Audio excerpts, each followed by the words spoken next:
माँ खुद से बात बाय अंकुर चौहान। पहले कदम पर जो मोहब्बत मिली उसके लिए दिल की गहराइयों से शुक्रिया। मुझे मालूम है कि हर कहानी सबकी नहीं होती, हर लफ्ज़ हर दिल में उतर नहीं पाता, क्योंकि हर किसी का दर्द अलग है। हर किसी की तन्हाई की आवाज़ बस उसी की अपनी होती है। मगर फिर भी इस पूरे सीज़न के सफ़र में मेरी कोशिश रहेगी कि मैं आपकी खामोशी की आवाज़ बन सकूं और हर एपिसोड में कुछ हद तक आप खुद से मिल सकें। आप सुन रहे हैं नॉइमा खुद से बात। मैं हूं आपकी खामोश ख्यालों की आवाज़ अंकुर चौहान। नॉइमा के इस सीज़न के इस पूरे सफ़र में मैं ये प्रॉमिस नहीं करता कि हर एपिसोड हर किसी को रिलेटेबल लगेगा, क्योंकि सबके अपने चैलेंजेस अलग हैं, सबकी अपनी प्रॉब्लम्स अलग हैं, सबके हीलिंग के अपने पैटर्न्स अलग हैं। पर हाँ, इतना ज़रूर है कि मैं कोशिश करूँगा कि हर एपिसोड में कहीं ना कहीं कुछ ना कुछ आप अपने में देख पाएँ। आज का एपिसोड शुरू करने से पहले मैं आपको सुनाना चाहता हूँ एक छोटी सी कहानी, और वो शायद आप लोगों ने सुनी भी हो, बचपन में किसी स्टोरी बुक में भी पढ़ी हो। तो ये कहानी है नेवरलैंड नाम की एक रहस्यमयी जगह की। नेवरलैंड एक वो जगह है जहाँ समय रुक गया है, जहाँ किसी की उम्र नहीं बढ़ती। वहाँ एक लड़का रहता है जिसका नाम है पीटर। पीटर एक जादुई लड़का है जो उड़ सकता है। इस नेवरलैंड पे फेरीज हैं, मरमेड्स हैं, टॉकिंग एनिमल्स हैं और पायरेट्स हैं। पीटर उड़ते उड़ते एक दिन लंदन जाता है, जहाँ वो मिलता है वेंडी, जॉन और माइकल से। पीटर उनसे दोस्ती करता है और पीटर उन्हें उड़ना सिखाता है। अब ये तीनों बच्चे पीटर के साथ नेवरलैंड चले जाते हैं। पीटर रोज़मर्रा की तरह हर दिन पायरेट से लड़ता है। ये चारों बच्चे उस दुनिया में खो जाते हैं और जहाँ कोई भी बड़ा नहीं होता। सब कुछ ठीक चल रहा होता है, पर जैसे कि हर एक कहानी में एक विलन होता है, यहाँ भी एक विलन है, एक खतरनाक पायरेट जिसका नाम है कैप्टन हुक। हुक बार बार किसी वजह से पीटर को मारने की कोशिश करता है। एक दिन वो पीटर के दोस्तों वेंडी और उसके साथ वालों को किडनैप कर लेता है। पीटर उन्हें बचाने आता है और हुक से आखिरी लड़ाई होती है। पीटर जीत जाता है। उसके बाद सब कुछ नॉर्मल हो जाता है। लेकिन कुछ दिन बाद वेंडी अब बड़ा होना चाहती है। वेंडी अब समझ चुकी है कि हर सपने को हमेशा नहीं जिया जा सकता। वो किसी तरह सबको कन्विंस करती है और वो जॉन और माइकल के साथ वापस लंदन लौट आती है। पर पीटर नहीं आता। पीटर उन्हें हर साल मिलने का वादा करता है, पर फिर भूल जाता है और वो कभी भी नेवरलैंड से वापस नहीं आना चाहता और वो वहीं रहना चाहता है क्योंकि वो वहां खुश है। लेकिन इस खुशी के पीछे एक छुपा हुआ सच था। पीटर के अंदर एक गहरा दर्द था, एक दर्द जो उसने कभी खुलकर नहीं बताया और जिसे उसने कभी समझने की कोशिश भी नहीं की। उस दर्द का कारण चाहे उसके पास्ट में कुछ भी हो, पर उसने बस एक चीज महसूस कर ली थी कि बड़ा होना मतलब जिम्मेदारी लेना, दर्द सहना, कॉम्प्रोमाइज करना और यहाँ तक कि कभी कभी अकेला पड़ जाना। और इन सारे दर्द और चीज़ों से बचने के लिए पीटर हमेशा नेवरलैंड पर रहना चाहता है, क्योंकि वो कभी बड़ा नहीं होना चाहता। और उसने खुद को विश्वास दिला लिया कि वो कभी बड़ा नहीं होगा, कभी दर्द नहीं झेलेगा और हमेशा उसी इनोसेंस और खुशी में रह सकता है जो नेवरलैंड उसे देता था।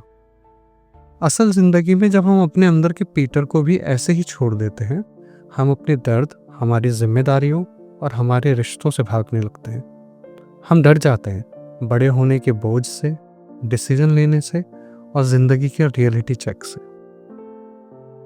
आज हम बात करेंगे एक ऐसे ही इमोशन के बारे में जिस पे कभी खुल के बात नहीं करते, पर हम सबके अंदर कहीं ना कहीं कम या ज़्यादा वो छुपा होता है। इसे आजकल लोग पीटर पैन सिंड्रोम बोलते हैं। ये सिंड्रोम कोई डायग्नोसिस या कोई बीमारी नहीं है, बल्कि एक इमोशनल कंडीशन है जिसमें इंसान इमोशनली और मेंटली मैच्योर होने से कतराता है। कुछ लोग शायद प्रोफेशन में वो बिहेव करते हैं, कुछ लोग अपने करियर में और कुछ लोग रिलेशनशिप के कॉन्टेक्स्ट में। पर हाँ, इतना ज़रूर है कि जिम्मेदारी को बोझ समझकर उससे दूर भागते हैं। सपने बड़े होते हैं, पर उन्हें पूरा करवाने का डर उस सपने को जिंदा रहने ही नहीं देता। तो चलिए समझते पीटर पैन सिंड्रोम है क्या। जो इंसान इमोशनली बड़ा नहीं होता, अपनी मैच्योरिटी से डरता है, जो डिसीजन लेने से डरता है, जो रिलेशनशिप में रिस्पॉन्सिबिलिटी नहीं ले पाता और वो हर वक्त अपने कंफर्ट जोन में छुपा रहता है, उसे हम कहते हैं पीटर पैन सिंड्रोम से प्रभावित पर्सन। साइकोलॉजी में इसे एक बिहेवियरल पैटर्न के रूप में पहचाना गया है। ये ज़्यादातर उन लोगों में देखा जाता है जिन्होंने अपने पास्ट में कोई ऐसा एक्सपीरियंस किया हो जिससे वो चाह के भी नहीं निकल पा रहे और कहीं ना कहीं उसी में फंसे हुए हैं। चाहे ये बचपन का ट्रॉमा हो या फिर उनका बचपन ओवर प्रोटेक्शन से भरा हो, करियर रिलेटेड कोई बुरा एक्सपीरियंस रहा हो या फिर पास्ट रिलेशनशिप का ब्रेकअप हो, पर कुछ ना कुछ तो है जो इस तरह से अंदर बस गया कि लोग उसे निकाल नहीं पा रहे और कहीं एक इमोशनल अनअवेलेबिलिटी या ब्लॉकेज आ गया है। अगर इन पे ज़्यादा प्रेशर डाला गया तो इनके पास हमेशा एक शील्ड रहती है। इस कंडीशन में अगर हम होते हैं तो हम अपने इमोशंस को एक्सप्लोर करना नहीं सीख पाते। इसी वजह से एक इमोशनल ब्लॉकेज बन जाता है जो एडल्टहुड में मैच्योरिटी के रास्ते में रुकावट बनता है। और फिर कुछ इस तरह के लोग अपनी फीलिंग्स को एक्सप्रेस नहीं कर पाते, अपनी वल्नरेबिलिटीज को छुपाते हैं और अपनी ज़िंदगी को एक गेम की तरह ट्रीट करते हैं जिसमें वो कभी भी हारना नहीं चाहते। वो अपनी रिस्पॉन्सिबिलिटीज़ को इग्नोर करने लगते हैं और कई बार वो अपने क्लोज रिलेशंस को भी एक बर्डन समझने लगते हैं। कभी कभी इतना चाइल्डिश हो जाते हैं कि जैसे कोई सिचुएशन रियल होने लगती है तो आप नेगेटिव हाइपोथेटिकल सिचुएशन में चले जाते हैं और सिर्फ व्हाट इफ करके नेगेटिव सोचने लगते हैं। तो क्या ये सब सही है और ये क्या गलत है? जिंदगी के कुछ सवाल हमें खुद से पूछने पड़ते हैं, क्योंकि हर किसी का डर, हर किसी का फियर, हर किसी की इनसिक्योरिटी, हर किसी की जर्नी अलग होती है। पर बात यह है कि क्या बड़ा होना सिर्फ एक सोशल एक्सपेक्टेशन है या ये हमारी असली ग्रोथ का एक निशान है? एक स्कॉलर ने लिखा था कि be like a tree and let the dead leaves drop. इसका मतलब है अपने पुराने डर, अपने इमोशनल बैगेज को छोड़कर आगे बढ़ना। पर पीटर पैन सिंड्रोम में हम उस पल से डर जाते हैं जहां हमें हमारे पुराने दर्द को छोड़ना होगा। जब हम अपने अंदर के उस बच्चे को समझना शुरू करते हैं तो हम देखते हैं कि वो कितना डरा हुआ है, कितना लोनली है। कभी कभी वो बच्चा जो कभी रो नहीं पाया, कभी अपनी बात नहीं कह पाया, उसे जिंदगी को झेलने की क्षमता को रोक देता है। बड़े होने का मतलब सिर्फ फिजिकल ग्रोथ नहीं, सिर्फ मेंटल एबिलिटी का बढ़ना नहीं, बल्कि अपनी रूह का विकास भी है। हम अपने अस्तित्व के साथ साथ दूसरों के इमोशंस को भी समझने की क्षमता रखते हैं और इसी से हम अपनी जिंदगी को मीनिंगफुल बना सकते हैं। जब कोई पीटर पैन सिंड्रोम से जूझता है तो कहीं ना कहीं उसके दिल में गिल्ट होता है।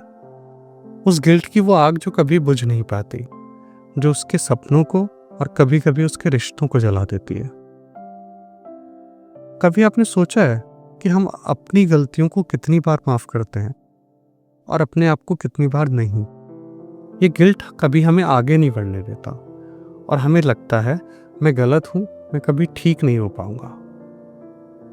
पर असली सच ये है कि हर इंसान गलत होता है, हर इंसान गलती करता है और यही गलतियां हमें इंसान बनाती हैं। जब हम अपनी गलतियों को एक्सेप्ट करते हैं तभी हम अपने आप को माफ कर सकते हैं और तभी हम आगे बढ़ सकते हैं। अगर आप भी उनमें से हैं जो अपने आप को जज करते हैं तो याद रखिए, इस दुनिया में कोई ना कोई पर्सन ऐसा होगा जो आपको जज नहीं करता। मैं आपको समझता हूँ, जिंदगी की असली शक्ति हमारी आत्मा में छुपी होती है। पर जब हम अपनी सोच को बदलते हैं, अपनी आंखों को खोलते हैं, तब हम अपनी जिंदगी के लिए जिम्मेदार होते हैं, अपने अंदर की रोशनी को पहचानते हैं और अपने अंदर के उस इनसिक्योरिटी या उस छोटे बच्चे को प्यार देते हैं जिसे कभी जरूरत पड़ने पे समझा नहीं गया। और कभी कभी कुछ लोगों ने ऐसे बिहेव किया कि जैसे उसकी कोई ज़रूरत ही नहीं है। इस जर्नी में कभी कभी आपको ऐसा लगेगा कि आप अकेले हो, कभी कभी लोनली बहुत ज़्यादा फील होगा, पर मैं आपको एक बात बताता हूँ, आप परफेक्ट हैं। आपका दर्द वैलिड है, आपका डर हकीकत है, और सबसे इम्पॉर्टेंट, आपको भी हीलिंग मिलेगी, पर जब आप खुद को अपनाना शुरू करेंगे। एक स्कॉलर किरकेगार्ड कहते हैं कि anxiety is the dizziness of freedom. जब किसी के पास प्यार होता है, ऑप्शंस होते हैं, तब वो सबसे ज़्यादा कंफ्यूज और एंशियस हो जाता है। क्या मैं इस पर्सन को डिजर्व करता हूँ? क्या मैं कभी इनफ हो पाऊंगा? क्या ये पर्सन मेरे लिए सही है? क्या हम साथ में अपनी ड्रीम लाइफ जी पाएंगे? और कहीं ना कहीं ये सारे डर कभी कभी आपको उस रियल कनेक्शन से दूर ले जाते हैं। जिम्मेदारी, कमिटमेंट और अपने एग्जिस्टेंस को समझने की जिम्मेदारी, ये सब इतना भारी लगता है कि आप छुपना पसंद करते हैं। अब यहाँ से ये कहानी गहरी सोच में बदल जाती है।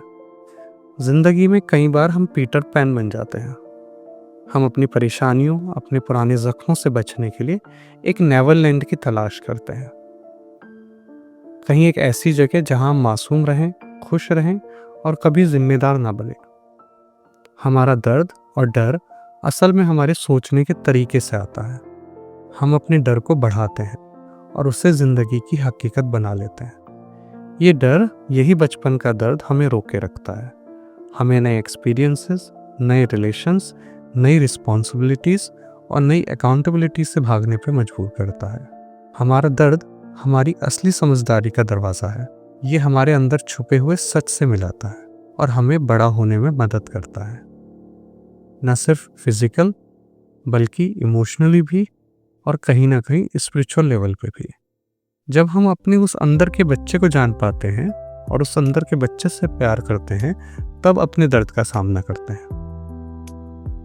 तब हम सच में बड़े होते हैं। तब हम नेवरलैंड को छोड़कर एक नई जिंदगी की ओर बढ़ पाते हैं, जहां खुशी के साथ साथ जिम्मेदारी भी होती है, जहां सपनों के साथ साथ सच्चाइयां भी होती हैं। तो ये कहानी सिर्फ एक जादुई लड़के पीटर की नहीं है। ये हर उस इंसान की कहानी है जो अपने दर्द से भाग रहा है, जो अपने अंदर के पीटर पैन को समझना और उससे प्यार करना नहीं सीख पा रहा। बड़ा होना सिर्फ एक मंजिल नहीं, एक सफ़र है। सफ़र जिसमें तुम गिरोगे, संभलोगे, जहां तुम्हारा डर तुम्हारा रुख घुमाएगा, पर तुम खुद को कभी नहीं छोड़ोगे। पीटर पैन सिंड्रोम का मतलब होता है इमोशनली बड़ा ना हो पाना। एक कॉन्टेक्स्ट में अगर कहूँ तो हर रिलेशनशिप उसके लिए मिरर बन जाता है, जिसमें वो अपने फियर, अपनी इनसिक्योरिटीज और अपनी अनरिजॉल्व फीलिंग्स देख लेता है।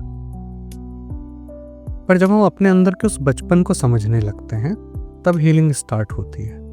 अपने आप को सेफ फील करवाना, खुद के साथ इमोशनल ट्रस्ट बिल्ड करना, यही फर्स्ट स्टेप होता है एडल्टहुड का।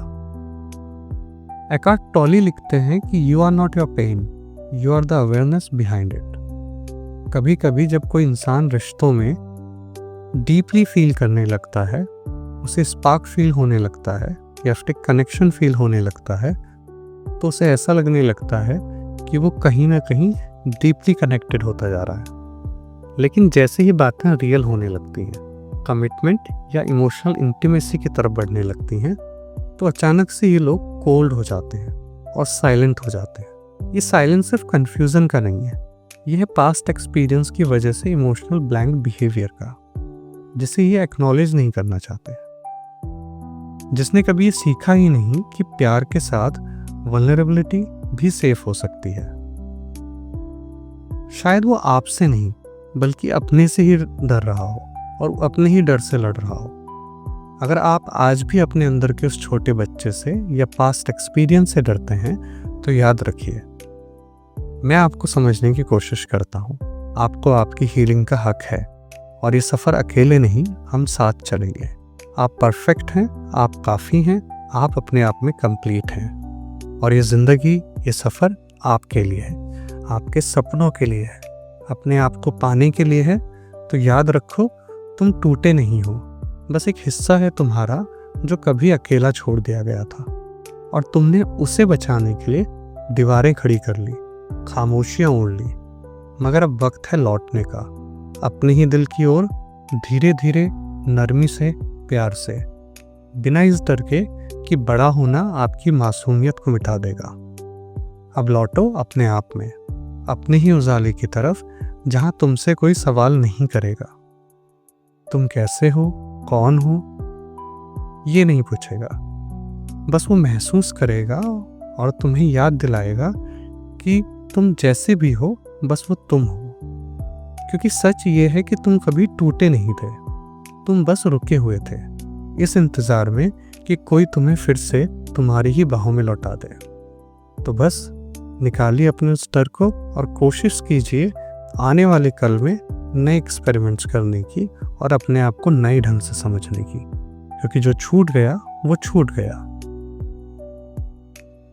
आप अगर अपने इमोशंस को एक्सप्लोर करना चाहते हैं तो इस सफ़र शुरू करने के लिए कभी देर नहीं होती। आप कभी भी सफ़र शुरू कर सकते हैं, पर इसका पहला जो स्टेप है वो है एक्सेप्टेंस। आपको एक्सेप्ट करना पड़ेगा, आपको एक्नॉलेज करना पड़ेगा कि ये इमोशनल ब्लैंक बिहेवियर का रियल रीज़न क्या है। तो मिलते हैं अगले उस एपिसोड में एक नए जज्बे, एक नए दर्द और एक नए उजाले के साथ। ये था नोएमा खुद से बात का दूसरा एपिसोड, और मैं हूं आपकी खामोश ख्यालों की आवाज़, अंकुर चौहान। नोएमा खुद से बात बाय अंकुर चौहान।